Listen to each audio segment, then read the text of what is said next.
काम जरूरी है, काम खूब करो, पर काम करते हुए राम को याद रखो।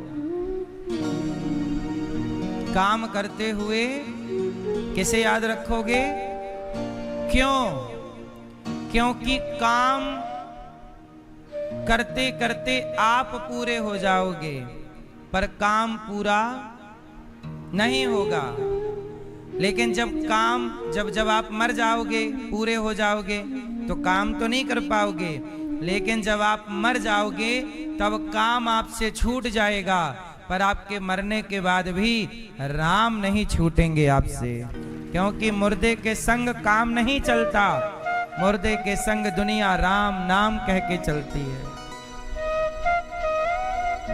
मुर्दे के साथ छोड़ नहीं सकते। इसलिए काम करिए, काम जरूरी है। काम करते समय राम को याद रखिए कि प्रभु ये काम भी तो तेरा ही है। मैं अपना कोई काम नहीं करता, मैं जो भी काम करता हूं भगवान का ही काम करता हूं। अब बताओ, यहां बैठा हूं, दास अनिरुद्ध आपको 3 घंटे कथा सुनाएगा। मैं अपना काम कर रहा हूं कि प्रभु का काम कर रहा हूं? किसकी कथा सुना रहा हूं? आप सबके हृदय में किसका दीपक जलाना चाहता हूं? मैं अपना कि प्रभु के नाम का, प्रभु की भक्ति का? बोलो। इसलिए मैं अपना काम करता ही नहीं, हर समय ये दास अनिरुद्ध भगवान का ही काम करता रहता है। इसलिए आज से आप भी अपना काम मत करो। जो भी काम आपके पास है, आप कहते हो ये मेरा काम है, आज से वह काम अपना ना मानकर ये भगवान का काम है, इस भाव से काम करिए कि ये काम मेरा नहीं है, ये काम नाथ सकल संपदा तुम्हारी, मैं सेवक समेत सुत नारी। ये बिजनेस, ये व्यापार, ये परिवार सब भगवान का है, अपना मानकर मत करो। बात समझ में आई? काम मेरा नहीं है। क्यों भैया, आप किसका काम करते हो? अपना। आज से ये भाव मत रखिए कि मैं अपना काम करता हूं, भगवान का काम है ये सब कुछ। वृंदावन मानने लगा था कि वो कोई बात नहीं, मैं नहीं जा पाया तो कोई बात नहीं, पर मेरे सामने वृंदावन है, इसका चिंतन था।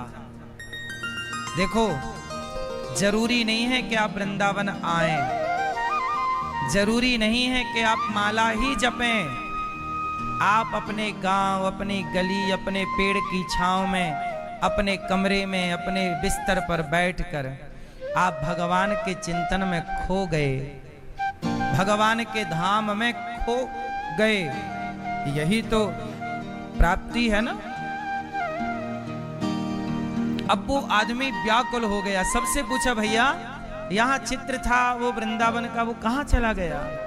लोग बोले कि अब यहाँ स्टेशन नया बन रहा है, थोड़ा ठीक ठाक हो रहा है, प्लेटफॉर्म भी बढ़ेंगे, अब यहाँ पे तुम आ भी नहीं सकते, अब ना आया करो, टिकट कटाना पड़ेगी यहाँ बैठने की, चलो। अब लोगों ने उसको भगा दिया।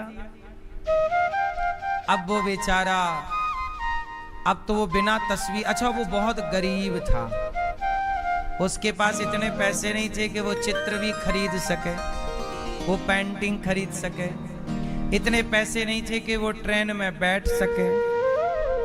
रोज आ जाता, बस देखता। कभी गांव में कथा सत्संग होती तो वो जो गुरुजी कथा सुनाने आते चला जाता, गुरुजी आप बताओ ये वृंदावन कैसा है, ये कन्हैया वहां यशोदा माँ कैसी है, क्या कन्हैया सच्ची गाय चराने जाते हैं? अब आलू की सब्जी सवेरे बना ली जाती है और आधे आलू की साग शाम को बना करके, आलू की साग में पानी ही पानी होता है। हम उस गांव से हैं जिस गांव में एक आलू को काट के सवेरे आधे टमाटर, आधा टमाटर काटा तो आधे टमाटर की सब्जी या दाल में आज सवेरे भी डल गए और आधा टमाटर शाम को। उस गांव से हैं, इस परिवार से हैं हम। हमारा तो वृंदावन कभी हमने भी नहीं देखा था। 2006 हम तो गाय चराते थे अपना गांव में, खेतों में जा जाके।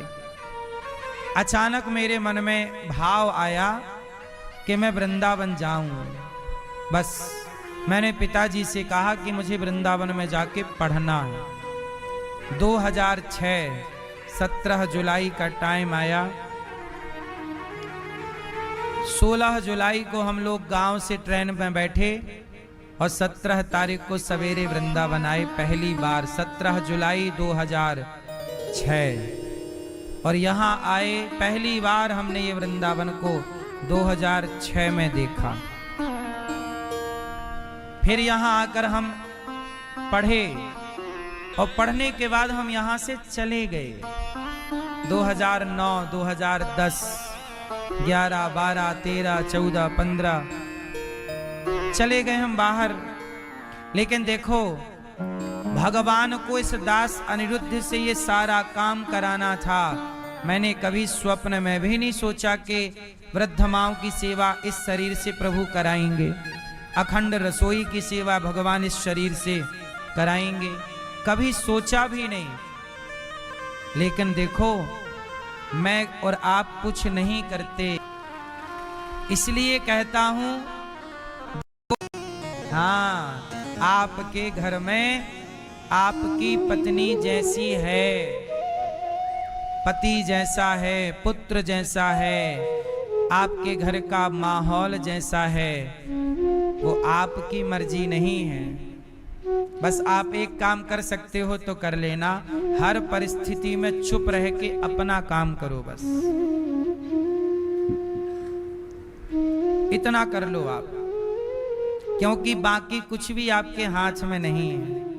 आप अपनी पत्नी को कितना भी समझाओ, बताए ना हमने कि भगवान शिव अपनी पत्नी को समझा समझा के परेशान हो गए, पर माता सती मानी नहीं और राम की परीक्षा लेने चली गई और फेल होकर के आ गई। जब शिव के समझाने से माता सती नहीं समझी, तो फिर आपके समझाने से